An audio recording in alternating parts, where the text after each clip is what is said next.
Artėjant eiliniam Šiaulių miesto tarybos posėdžiui auga įtampa ir savivaldybėje. Politikų nuomonės dėl menų inkubatoriaus įkūrimo vis labiau skiriasi.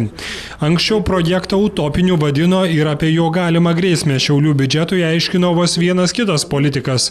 Dabar inkubatoriaus idėjos atsižada didžiausia tarybos frakcija. Vakar vyko mūsų frakcijos susirinkimas ir buvo pasikvietęs ir poną Visocką, kur truputį dar apšviestų žmonės, kuris daugiau galbūt įsigilinęs. Ir po ilgų diskusijų, aišku, labai sunkių pokalbių, tačiau priėjome vieningą frakcijos nuomonę, kad šiuo metu tikrai šitas projektas yra negalimas įgyvendinti mūsų mieste.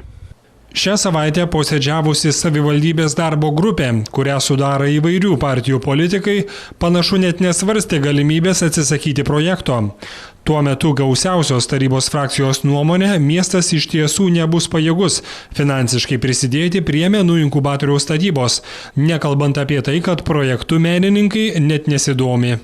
Esant tokiai ekonominė situacija, kai yra mažinamas darbo vietos, kai dėl mokyklų sprendžiami klausimai, tai būtų amoralu apsiimti tokio projekto vykdymą, nesvarbu, kad tai yra ES pinigai, tačiau pagal skaičiavimus virš 2 milijonų reikėtų miesto pinigų. Tai praktiškai tie pinigai, ką sutaupame uždarant mokyklas, reikia dar pridėti, kad būtų pakeliamas šitas pastatas, bet tai čia tik pradiniai skaičiavimai. Aš nekalbu, kaip gali būti, kaip paprastai pradedamas projektas, o paskui po kažkiek laiko dar pritrūksta ir paskui sako, kad jau tiek įdėjome, reikia dar daugiau įdėti.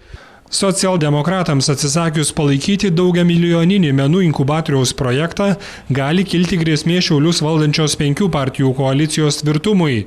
Neoficialiai kalbama, kad bene labiausiai šio objekto siekia partijos Tvarka ir Teisingumas atstovai.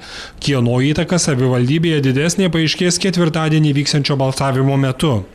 Savivaldybė už šį gaisro nuniokotą pastatą yra sumokėjusi per 3,3 milijono litų. Pastatą savivaldybei pardavė tuometinio mero Genadijaus Mikšio bendrapartietis Stasys Karitonas. Vitalis Lebedis, Paulius Lebedis, Šiaulių televizijos žinios.